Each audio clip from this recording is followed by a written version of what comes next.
नमस्कार दोस्तों, एक बार फिर से आप सभी का मैं बहुत बहुत स्वागत करता हूं। दोस्तों, आखिर अचानक मायावती जी को क्या हो गया है, ये सवाल पूरा देश इस समय पूछ रहा है। मायावती जी आखिर मोदी योगी पर इतनी ज़्यादा हमलावर क्यों हैं? और जो लोग मायावती जी को भारतीय जनता पार्टी की बी टीम कह रहे थे, उनके मुंह क्यों बंद हो गए? अब वो खुद क्यों मायावती जी के मुरीद हो गए? दोस्तों, इस समय आपको बताऊं तो तमाम जो लोग बसपा से निकल कर चले गए थे, वो अब बसपा की तरफ लौटना शुरू कर चुके हैं। और इस बीच इस समय दोस्तों मायावती जी ने उत्तर प्रदेश की सरकार, योगी सरकार को कटघरे में खड़ा कर दिया है। कहा है कि योगी सरकार जो है वो ईमानदारी से काम नहीं कर रही है। इस समय दोस्तों मायावती जी तमाम शिक्षकों के साथ खड़ी हैं। वो शिक्षक जो लगातार धरना दे रहे हैं, वो चयनित शिक्षक जो लगातार आंदोलन कर रहे हैं। दोस्तों, आपको बताऊं तो इस समय बेरोजगारी को लेकर उत्तर प्रदेश की राजधानी लखनऊ में लगातार धरना प्रदर्शन चल रहा है। और जैसे ही मायावती जी को ये खबर पता चली, मायावती जी ने तुरंत इसको लेकर आवाज़ बुलंद की। दोस्तों, आपको बताऊं तो इससे पहले बहुत सारे लोगों ने मायावती जी से गुहार लगाई थी और मदद की अपील की थी कि बहन जी हमारे इस मुद्दे को देखिए। और मायावती जी ने दोस्तों देर नहीं की, तुरंत उनके मामले का संज्ञान लिया और योगी सरकार को कटघरे में खड़ा करते हुए कई गंभीर प्रश्न उठाए हैं। दोस्तों, मायावती जी ने क्या कहा है, सबसे पहले उनका ये ट्वीट मैं आपके सामने रखना चाहता हूँ। ये देखिए, यूपी में साल 2019 में चयनित 69,000 शिक्षक अभ्यर्थियों की चयन सूची को रद्द करके 3 महीने के अंदर नई सूची बनाने के हाई कोर्ट के फैसले से साबित है कि सरकार ने अपना काम निष्पक्षता, ईमानदारी से नहीं किया। योगी सरकार इस मामले में निष्पक्ष, ईमानदार नहीं है। इस मामले में खासकर आरक्षण वर्ग के पीड़ितों को न्याय मिलना सुनिश्चित हो। आगे लिखा, वैसे भी सरकारी नौकरियों की भर्तियों में पेपर लीक आदि के मामले में यूपी सरकार का रिकॉर्ड भी पाक साफ नहीं होने पर ये काफ़ी चर्चाओं में है। अब सहायक शिक्षकों की सही बहाली नहीं होने से शिक्षा व्यवस्था पर इसका बुरा असर पड़ना स्वाभाविक है।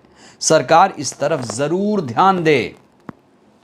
दोस्तों, सड़क, रोजगार, शिक्षा, स्वास्थ्य, यही मूलभूत सुविधाएं हैं एक आम इंसान के लिए। शिक्षा की क्या स्थिति है उत्तर प्रदेश में, आप देखिए। जो स्कूल है वहाँ पर जाकर देखिए आप। अगर कोई स्कूल चल रहा है तो कहीं 10 टीचर चाहिए तो वहाँ 3 टीचर, 4 टीचर हैं। 30-30 बच्चों पर एक एक टीचर को लगाया गया है दोस्तों। और जो तमाम बेरोजगार हैं, जिन्होंने बीएड किया है, जो शिक्षक बनना चाहते हैं, उनके लिए नौकरी नहीं है। ज़रूरत है पदों को भरने की, फिर भी दोस्तों सरकार जो है वो इनको नौकरी नहीं दे रही है। ये लोग बेरोजगार घूम रहे हैं। आज तमाम स्कूलों में दोस्तों कई पद खाली हैं, लेकिन इन पदों पर सृजन अभी तक नहीं किया गया है।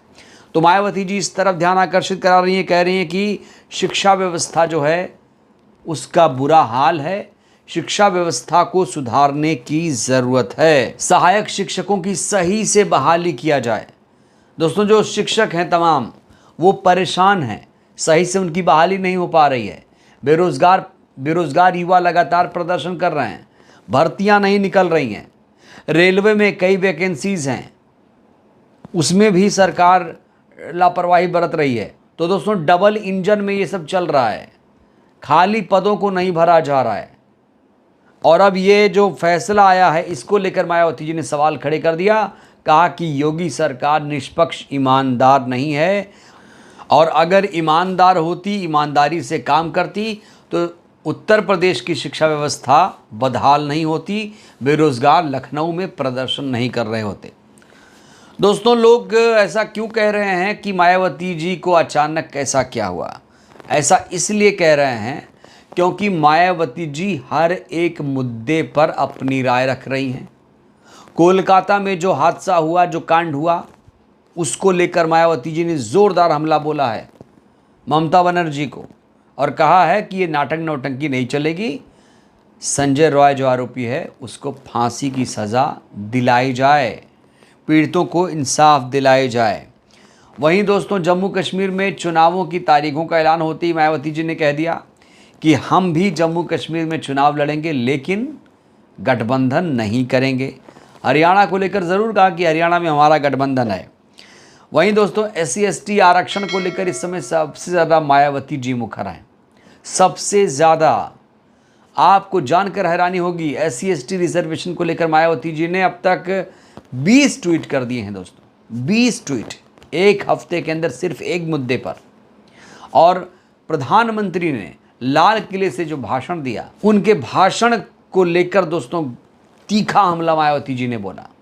कहा कि ये देश जो है वो संविधान से चलेगा, धार्मिक उन्माद से नहीं चलेगा। और मोदी जी को ये भी याद दिलाया कि भैया अच्छे दिन का वादा किया था आपने, अच्छे दिन क्यों नहीं आ रहे हैं? आम जनता जो है 5 किलो राशन पर जीने को मजबूर है, अच्छे दिन उनके कब आएंगे? दोस्तों मोदी सरकार जो है 80 करोड़ लोगों को 5 किलो अनाज देने का दम भर रही है। मायावती जी ने कहा है कि ऐसा नहीं करना है आपको। अगर वाकई देश के लिए कुछ करना चाहते हो, अगर देशभक्ति ज़रा सी है तो हर हाथ को काम दो। वहीं दलित बेटियों के साथ जो अत्याचार हुआ है यूपी और बिहार में, उसको लेकर दोस्तों मायावती जी ने अपनी आवाज़ बुलंद की है।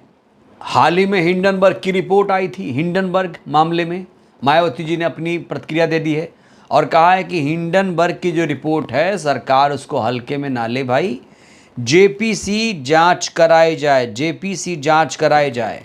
बांग्लादेश में हिंदुओं के ऊपर जो अत्याचार हो रहा है उसको लेकर भी मायावती जी ने सरकार को घेरा और कहा कि सरकार बांग्लादेश में जो अत्याचार हो रहा है इस मामले में उचित कदम उठाए और सरकार इस पर गंभीरता से काम करे। देश में जो भी मुद्दे हैं उस पर मायावती जी की पैनी नज़र है और मायावती जी हर एक मुद्दे पर दोस्तों ट्वीट करती हैं, प्रेस कॉन्फ्रेंस बुलाती हैं, दोस्तों प्रेस वार्ता करती हैं, मीडिया कर्मियों के सवालों का जवाब देती हैं।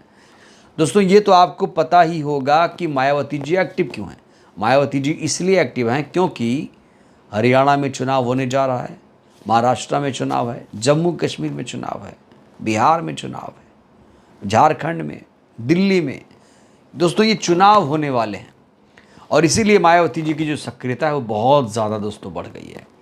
और इसीलिए लोग कह रहे हैं कि भाई मायावती जी को अचानक क्या हुआ, क्योंकि दोस्तों मायावती जी के ट्वीट्स आमतौर पर इतने ज़्यादा नहीं आते थे, महीने में 1-2 ट्वीट।